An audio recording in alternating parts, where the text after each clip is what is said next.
నేను చెప్పబోయేవి అన్నీ పబ్లిక్ డొమైన్లో ఉన్న డాక్యుమెంట్స్ ఆధారంగా చెప్తున్నవే. కోడికత్తితో చేసిన ఆ దాడిలో కుట్ర ఉంది అని ప్రజలను నమ్మించేందుకు సాక్షిపత్రిక వైసీపీ పార్టీ వాళ్ళు ఇప్పటికీ పాటలు పడుతూనే ఉన్నారు. అసలు ఆ కేసులో కుట్ర ఏమైనా ఉందా? ఉంటే ఆ కుట్ర ఎక్కడుంది? కుట్ర ఎవరు చేశారు అనేది వివరంగా చూద్దాం. జనుపల్లి శ్రీనివాస్ అనే 29 సంవత్సరాల దళిత యువకుడు ఒక పేద కుటుంబంలో పెరిగి బీఎస్ఎఫ్లోనో ఆర్మీలోనో చేరదామని విఫల ప్రయత్నాలు చేశాడు. ఆ ఉద్యోగాలు రాక హైదరాబాదు, బెంగళూరు, కువైటు ఇలా 6-7 చోట్ల బేకరీల్లో, హోటళ్లలో వంట పని చేసి చివరికి 2018 జనవరిలో విశాఖపట్నం ఎయిర్పోర్ట్లో ఉన్నటువంటి ఫ్యూజన్ రెస్టారెంట్లో అసిస్టెంట్ కుక్గా జాయిన్ అయ్యాడు. అక్కడ పనిచేస్తున్న సమయంలోనూ అంతకు ముందు కూడా ఇతని ఆలోచనలు రకరకాలుగా సుడులు తిరుగుతూ ఉండేవి. ప్రాపంచిక విషయాలు, సామాజిక అంశాల గురించి తన వయసుకి, చదువుకి, ఆర్థిక స్థితిగతులకి మించి చాలా ఎక్కువ ఆలోచిస్తూ ఉండేవాడు. ఇతను 2018 అక్టోబర్ 20వ తారీఖు మధ్యాహ్నం 12:30 గంటల సమయంలో జగన్మోహన్ రెడ్డి గారు పాదయాత్రలో ఉండి వారం కోర్టుకు హాజరవడానికి విశాఖపట్నం ఎయిర్పోర్ట్ లాంజ్కి వచ్చినప్పుడు ఆయన దగ్గర సెల్ఫీ దిగే మిషతో లాంజ్లోకి వెళ్ళి కోడి పందాల్లో వాడే కోడి కత్తిని తీసుకుని ఆయన ఎడమ జబ్బ మీద ఇలా గుచ్చాడు. ఆయనకి రక్తగాయమైంది. చొక్కా మీద రక్తం మరకైంది. చుట్టుపక్కల ఉన్నవాళ్ళు శ్రీనుని పక్కకు లాగేశారు. సెక్యూరిటీ సిబ్బంది అతన్ని అదుపులోకి తీసుకుని అక్కడి నుంచి లాక్కెళ్ళి ఇమ్మిగ్రేషన్ రూమ్లో కూర్చోబెట్టారు. జగన్మోహన్ రెడ్డి గారు అక్కడి నుంచి నడుచుకుంటూ సెక్యూరిటీ చెక్ దగ్గరికి వెళ్ళి ప్రాథమిక చికిత్స అక్కడ చేయించుకుని విమానం ఎక్కి హైదరాబాద్ వెళ్ళిపోయారు. ఇది జరిగినటువంటి ప్రాథమిక సంఘటన. ఇమ్మిగ్రేషన్ రూమ్లో కూర్చోబెట్టిన శ్రీనివాస్ని పోలీసులు, సెక్యూరిటీ సిబ్బంది తనిఖీ చేశారు. తనిఖీల్లో అతని ప్యాంటు ముందు జేబులో 11 పేజీల ఉత్తరం దొరికింది. శ్రీనివాస్ రాసిన ఆ 11 పేజీల ఉత్తరంలో ముఖ్యమైన విషయాలు ఏమిటంటే తను వైఎస్ రాజశేఖర రెడ్డి గారి అభిమాని అని మొదటి పేరాలోనే ప్రకటించాడు. ఇంకా జగన్మోహన్ రెడ్డి గారిని ఉద్దేశించి, అన్నా, నేను ఈ విధంగా చేయడానికి గల కారణం నీ పైన ఏ విధమైన కక్ష కానీ, రాజకీయ కుట్ర కానీ, ఏ పదవి ఆశించి కానీ, సెలబ్రిటీగా మారాలని కానీ చేయలేదు. మన పరిపాలనలో మనం అధికారంలోకి వచ్చిన తర్వాత ప్రజలు ఇబ్బంది పడకుండా ఇలా చేశాను. అన్నా, మీరు ప్రవేశపెట్టిన మొదటి పథకం, అప్పట్లో నవరత్నాల పథకాలు ఉండేవి కదా, దానికి ప్రచారం బాగా జరిగేది. బహుశా వాటిల్లో ఒక పథకం అయి ఉంటుంది ఇది. అన్నా, మొదటి పథకం కొంతమంది రైతులకు మాత్రమే లబ్ధి చేకూరేలా ఉంది. రైతు అంటే సొంత భూమిలోనే కాదు, కౌలు రైతు కూడా ఉంటాడు. కౌలు రైతు మాట మీరు చెప్పలేదు. రెండోది, ప్రజలు తీవ్రంగా ఇబ్బంది పడుతున్న రెండో సమస్య, ఒక కూలి పని చేసుకునేవాడు రేషన్ బియ్యం తీసుకోవాలంటే 2 రోజుల పని మానేసి రేషన్ దుకాణాల చుట్టూ తిరగాల్సిన పరిస్థితి. ప్రజలు రేషన్ దుకాణాలకు వెళ్ళిన 10 నిమిషాల్లోనే రేషన్ పొందే అవకాశం కల్పించాలి. ఇలా సామాజిక సమస్యలను ఏకరువు పెడుతూ ఈ 11 పేజీల ఉత్తర్వు సాగింది. ఇందులో అతను వికలాంగులు, వృద్ధులు, నిరుద్యోగులు, రాజధాని నిర్మాణం ఖర్చు, పేదలకు ఇళ్ళు, ఆరోగ్య సమస్యలు, కులాల సమస్య, మద్యపాన నిషేధం, అవినీతి, మహిళల సమస్యలు, ప్రత్యేక హోదా, నక్సలైట్ల సమస్య, చివరికి వన్యప్రాణులు, పక్షులు, వాటి కష్టాలని, భూసారం దెబ్బతింటోందని, అనాథ పిల్లల గురించి, వరద బాధ్యతల గురించి, అగ్రిగోల్డ్ బాధ్యతల గురించి, తుఫాను బాధ్యతల గురించి 11 పేజీలు రాసుకుంటూ పోయాడు. ఆ 11 పేజీల ఉత్తరం కోర్టులో ఉంది.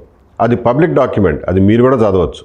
చివరిలో 11వ పేజీలో అతను రాసింది ఏంటంటే, ఈ ఘటనలో నాకు ఏ ప్రాణహాని జరిగినా నా అవయవ దానం చేయండి అమ్మా నాన్న.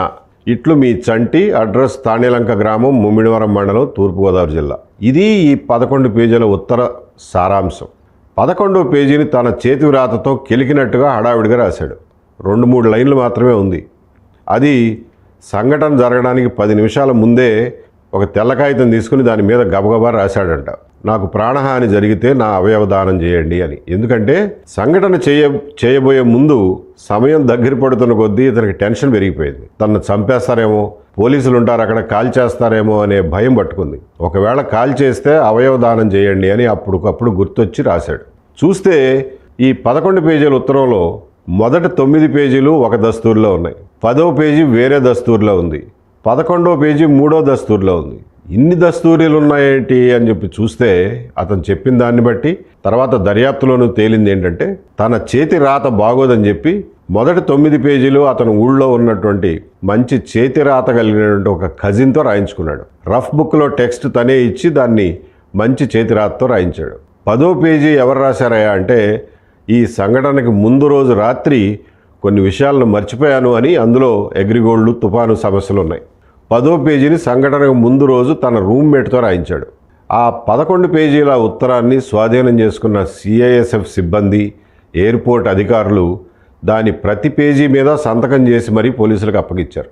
ఈ ఉత్తరం ఎవరు చదివినా ఇతను వైఎస్ రాజశేఖర రెడ్డి గారి అభిమాని అని, అలాగే జగన్మోహన్ రెడ్డి గారి అభిమాని అని, ఆయన పార్టీ అధికారంలోకి రావాలని, వచ్చి తను చేసిన సూచనలన్నీ పాటించాలని కోరుకుంటున్నాడని అర్థమవుతుంది. పోలీసులు అడిగితే శ్రీనివాస్ అదే చెప్పాడు, తను జగన్ అభిమాని అని చెప్పుకొచ్చాడు. మరి అభిమాని వై ఉండి కత్తితో ఎందుకు పొడిచావా అని ప్రశ్నిస్తే అతను చెప్పింది ఏంటంటే, చిన్న గాయం చేస్తే తను చెప్పదలుచుకున్నటువంటి మాట తన ఉత్తరం ఖచ్చితంగా చదువుతారని, అలాగే చిన్న గాయం చేస్తే సానుభూతి వచ్చి బాగా ఓట్లు వచ్చి ఆయన 150 సీట్లతో ముఖ్యమంత్రి కావాలని పొడిచాను సార్ అని చెప్పాడు. ఇది వింటే ఎవరికైనా ఆశ్చర్యం వేస్తుంది, చూడటానికి ముందు నమ్మశక్యం కాదు. కాకపోతే ఇంకా సేపట్లో ఇంకొకటి జరిగింది. అమలాపురం నుంచి మీడియా వాళ్ళు ఒక ఫోటో పంపించారు. ఆ ఫోటోలో ఏముంది అంటే, జనవరి 1 నూతన సంవత్సరం 2018 సందర్భంగా శ్రీనివాస్ వాళ్ళ ఊళ్ళో ఒక ఫ్లెక్సీ వేయించాడు. దాన్ని బజార్లో కట్టించాడు. ఆ ఫ్లెక్సీలో శ్రీనివాస్ బొమ్మ, జగన్మోహన్ రెడ్డి గారి బొమ్మ, నూతన సంవత్సర శుభాకాంక్షలు అనే అక్షరాలు, ఒక పక్షి బొమ్మ ఉన్నాయి. ఆ ఫోటో చూస్తే ఇతను జగన్మోహన్ రెడ్డి గారి అభిమాని అనే విషయం తెలిసిపోతుంది. ఆ 11 పేజీల ఉత్తరం, ఈ ఫ్లెక్సీ బొమ్మ చూస్తే ఎవరికైనా కానీ శ్రీనివాస్ చెప్తున్న స్టోరీ నిజమే అని ప్రాథమికంగా అనిపిస్తుంది. అసలు ఉద్దేశం ఏమిటా అనేది ఖచ్చితంగా చెప్పలేం, కానీ అతను మాత్రం రాజశేఖర రెడ్డి గారికి, జగన్మోహన్ రెడ్డి గారికి అభిమాని అనే విషయం రూఢి అవుతుంది. మామూలుగా అయితే ఈ విషయాలు వెంటనే బయటకు చెప్పాల్సిన అవసరం ఉండేది కాదు. కానీ ఇంతలోనే వైసీపీ నాయకుల ప్రకటనల వెల్లువ మొదలైంది. ఒకరేమో కత్తికి విషం పూశారంటారు, ఇంకొకరేమో హత్యా ప్రయత్నం చేశారంటారు, ఇది జగన్మోహన్ రెడ్డి గారి హత్యకి ఫలానా వాళ్ళు పన్నిన కుట్ర అని ఇంకొకరు, ఇలా విచ్చలవిడిగా మీడియాలో మాట్లాడటం మొదలెట్టారు. రాయలసీమలో కొన్ని పట్టణాల్లో అయితే రోడ్ల మీద వైసీపీ కార్యకర్తలు గుమికూడి టైర్లు రోడ్ల మీద వేసి కాల్చడం మొదలుపెట్టారు. సాధారణ ప్రజలకు ఏంటంటే, వాళ్ళకి సరైన సమాచారం లేకపోతే ఈ వైసీపీ నాయకులు చెప్పిన విష ప్రచారాన్ని నమ్మితే వాళ్ళు కూడా ఆవేశానికి, ఉద్రిక్తతకు లోనవుతారు. కౌంటర్గా ఏమీ సమాచారం లేకపోతే ఇది నిజం కాదురా బాబు అని టీడీపీ వాళ్ళు చెప్పుకోవడం కానీ, లేదంటే సామాన్య ప్రజలు నమ్మడానికి కానీ అవకాశం ఉండదు. ఈ విష ప్రచారాన్ని ఖండించకపోతే ఎటు దారి తీస్తుందో చెప్పలేము. అందుకనే ఈ ఫ్లెక్సీ ఫోటో, ఈ 11 పేజీల ఉత్తరం సారాంశం అన్నీ చదివి అతను చెప్పిన మాటలు పోల్చుకుని నమ్మకం కలిగిన తర్వాత అప్పటి డీజీపీ గారికి 4-5 సార్లు చెప్పగా ఆయన బలవంతాన మీడియా ముందుకు వచ్చి, ఈ సంఘటనకు పాల్పడిన వ్యక్తి జగన్మోహన్ రెడ్డి గారి అభిమాని, సానుభూతి కోసమే ఈ పని చేశానని చెప్తున్నాడు అని చెప్పాల్సి వచ్చింది. ఇందులో అవాస్తవం ఏమీ లేదు. ఫ్లెక్సీ ఫోటో అప్పటికే వాట్సాప్ గ్రూపుల్లో అన్ని జిల్లాల వాళ్లకు వెళ్ళిపోయింది. దాంతో ప్రజలు కొంచెం ఊపిరి పీల్చుకున్నారు. ఇదంత పెద్ద సంఘటన కాదు, ఎవరో అభిమాని పిచ్చభిమానంతో చేసిన పనిలాగా ఉందని చెప్పి వాళ్ళు చల్లబడ్డారు. దాంతో వైసీపీ వాళ్ళు హింసను ప్రేరేపించడానికి చేసిన ప్రయత్నాలన్నీ బెడిసికొట్టాయి. అయినా సరే ఈ సంఘటన జరిగిన 25వ తేదీన రాష్ట్ర వ్యాప్తంగా వైసీపీ నేతలు, వాళ్ళ అనుచరులు మొత్తం 350 ప్రదర్శనలు, ధర్నాలు చేశారు. వివరాలు తెలిసిన మర్నాడు కూడా పోటీపడి మరీ 125కు పైగా ధర్నాలు చేశారు. ఈ ధర్నాల్లో మొత్తం ఒక 25,000 మంది పాల్గొన్నారని అంచనా. ఆ రోజుల్లో పేపర్లో వచ్చిన వార్తలు చూస్తే ఎవరికైనా ఈ విషయాలు తెలుస్తాయి. ఈ 25,000 మందికి సాధారణ ప్రజలకి జత కలిస్తే జరిగే హింసను కంట్రోల్ చేయడం చాలా కష్టం. గతంలో విజయవాడలో వంగవీటి మోహన్ రంగా గారి హత్య తర్వాత జరిగిన హింస, ఇందిరాగాంధీ, రాజీవ్ గాంధీ గారుల హత్యల తర్వాత జరిగిన హింసలు మన కళ్ళ ముందే ఉన్నాయి. ఆ మధ్యలోనే తునిలో రైలు దహనం, దాచేపల్లిలో జరిగిన ఆందోళనలు కూడా చూసాం. కాబట్టి ఇలాంటి సంఘటనలను ఆధారంగా చేసుకుని రాజకీయ పార్టీలు ఒక ప్రణాళిక ప్రకారం హింసని ప్రేరేపిస్తే దాన్ని అదుపు చేయడం చాలా కష్టం. విచారణకు ముందే ఇతను జగన్ అభిమాని అని చెప్పి ప్రకటించడాన్ని చాలామంది తప్పుపడుతుంటారు. అలా ఎలా చెప్తారండి, దర్యాప్తు అవ్వకుండానే ఎలా చెప్తారని చాలామంది ప్రశ్నించారు.